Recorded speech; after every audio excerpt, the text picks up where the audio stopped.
This is the Bob and Brad EZBack Go massager. In today's video, I'm going to talk about everything that comes with this device when you purchase it. I'll cover all the specifications and features of it, and then I will provide my overall thoughts after using the device. To start, let's just give a quick tour of the device. So it does look like a pretty standard neck massager here. It is a cordless device.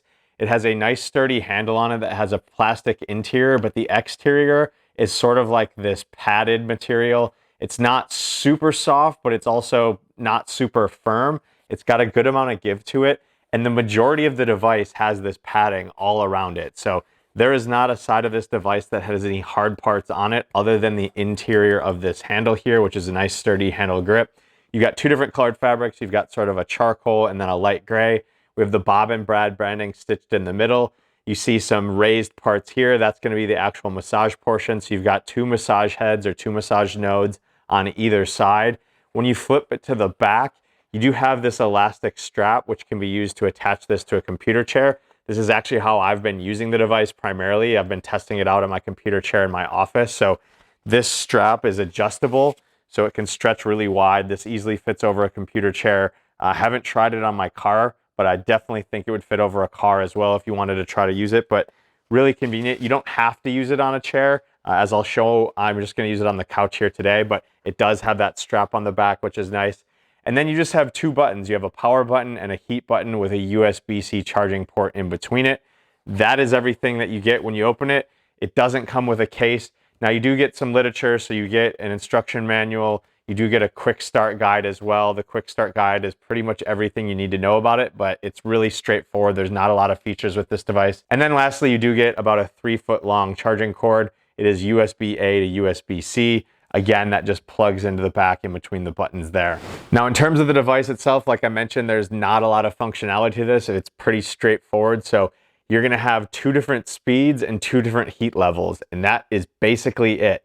So that's why there's not a lot of buttons on the back. There's not a lot of controls that need to be had. Now, when you go ahead and turn the device on, it's going to automatically come onto the high heat and then the low power setting of the low massage mode. Now, what the massage modes are going to do is that every minute it's going to rotate from either clockwise to counterclockwise. So every minute it's going to switch directions. I'll go ahead and turn the device on here. You just depress the power button on the back. Now you see it does start rotating here. Probably a little bit hard to see with my lights on, but it does light up in red to indicate that the heating functionality is on. Now I'm going to go ahead and just press it to this next speed. 2 beeps indicate that that's going to be the higher speeds. You see it also switched directions there. Now there's no lights or anything on the back that indicate what speed you're on. You just have to rely on the beeps. So it's 1 beep or 2 beeps. So 1 beep is going to mean the low speed, 2 beeps is the high speed. Now, similar with the heating functionality, there's no light on the back to indicate whether it's on high heat or low heat, but the red light inside of it here changes when you press it. So I'm going to go ahead and just press this heat button. And you see it gets a little bit darker. Probably can't even see the red light very well here. It is on still. And then you can turn the heat off as well, and the light will go off altogether. When it's rotating like this, these nodes are on a 35-degree angle. So I'm just going to turn it off here a second to show these nodes that they've got a little bit of give to them, so they can rotate back and forth up to 35 degrees. Both of them do that. When it's rotating, again, it's going to rotate for a minute clockwise, a minute counterclockwise. When it comes to the heat, the low heat is going to be 95 degrees. The high heat is going to be 104 degrees. This device does have a 10-minute auto shut off. So at the 10-minute mark, it's going to automatically turn off. The weight of this device is 2.9 pounds. A little bit heavy, but again, it has that convenient carry handle. Not something that you're holding and massaging with. So really the weight isn't a huge factor because once it's strapped on, it doesn't move a whole lot. It is a battery powered device, so it takes 2.5 hours to charge. It's got a 2500 milliamp battery. The battery life on it's going to last about 6 hours. That's always going to slightly vary depending on the heat function and the speed you're using it on, but it's not a super high powered device. There's not a lot of moving pieces, so that battery life does last pretty long. I found I was able to use it for about a week before I had to recharge it when I was using it in my office for 20 to 30 minutes at a time. Now the price point on this is currently $80. There is a coupon if you're buying it on Amazon right now. Not sure that'll always be there, but it'll give you $10 off. It does come with a 2-year warranty, so if anything goes wrong with it, you'll be able to take care of it through Bob and Brad with that warranty. Now, I do want to show myself using it because this can be used a lot of different ways. It is primarily a back massager, but you can put it on your lower back, you can put it on your upper back, you can rotate the direction that it's on. I've actually found that it's actually pretty nice to lay on it as well and use it on my neck and my shoulder area. So harder to do that if you have it strapped on anything, but definitely easy to do that when you're laying down. You can also use this on your legs. Like if you want to use it on your hamstrings, you can really just like leverage it under your leg or sit on it if you like to, and you're going to get a little bit of massage there. But I do want to just go ahead and turn it on and just show myself using it. You're not going to be able to see a lot with this, but I just want to show it's on. You've got the high heat there, and you can just press it into your lower back there, and it feels like almost like a shiatsu or a kneading massage. It feels like someone's got their hands and they're just rotating.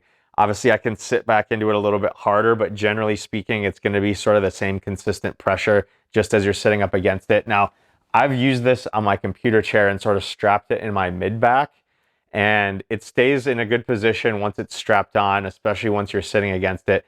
My one issue that I do have with it though is that once it's strapped onto a chair, and so imagine that it's on my desk chair here, the buttons and the controls are on the back side of it here. So if you want to adjust anything, it's really hard to see or feel really which buttons you're going for. Now the power button does have a little bit of a nodule on the top of it, so you know that that's the power button versus the other one, almost like the little dots on a keyboard, so you know where sort of your home position is. But other than that, it is just a little bit difficult to control it when it is fully strapped on. I'm gonna actually open this up, the strap, and just show it strapped onto my pillow here, just for reference. So you can see there just an example of how it would strap on. Again, I've been using this at my desk chair in my office. I don't have that here right now, otherwise I would show that example to you guys. But you'll see it's just rotating there. Again, it'll rotate in that direction for a minute. Now, the other thing that I'll mention is that the heat on this, even though it does have 2 heat settings, the heat is not very noticeable at all. Like almost to the point where it's like almost not noticeable at all. That's one improvement I would definitely, expect them to make in future models. So if you're buying this strictly for the heating functionality, just know that it's not a very prominent heat. It's not something that's gonna really, really heat up a ton. Now, the massaging of this is great. It does also sort of attract a little bit of blood flow to that area with that gentle heat. It's just gonna help loosen your back up. My other issue with it is that the 10-minute shutoff, just with something like this, I would prefer to have it go for like 30 minutes, just because if I'm sitting at my desk all day, like I really find myself when I'm using it that I'm hitting the button 2 or 3 times just to get it to keep going again, because it is pretty relaxing. In terms of the things that I do like about it though, I like that it's soft. Again, it's pretty much padded all around. It's versatile, so it's not just a back massager. You can use it on your neck, you can use it on your legs. I think that's a win for a very simple device. That being said, it is very simple. It's very easy, very straightforward to use. So if you're getting this for yourself and you're worried that, oh, I'm not good with technology, you pretty much just turn it on. It does everything on its own. The handle's good. I think the massage is a good, strong massage. I've tried other devices like this in the past, like before my channel started, and sometimes they were almost too strong, and then sometimes they were very faint. This is kind of right in that perfect point. So I do like that. In terms of some other things that I don't like, I mentioned the power buttons on the back, the 10-minute auto off, the button location, and the heat. So those are really the things that I think they can improve. I don't think it's anything that needs a case. Again, you really just have this cord that you need to keep track of, and most phones nowadays are USB-C, so you almost don't even need the cord. Really a very basic, straightforward device, one that I hadn't checked out before, but I'm going through a lot of the things that Bob and Brad has right now, and this was something that caught my eye. If you guys have questions about this, go ahead, drop it in the comments down below. As always, I will do my best to answer those. If you like videos like this, please consider hitting a thumbs up, subscribe to my channel, hit that notification bell to get notified anytime I've got new videos like this. Otherwise, that is the Bob and Brad EZBack Go. That's a review. Enjoy your recovery.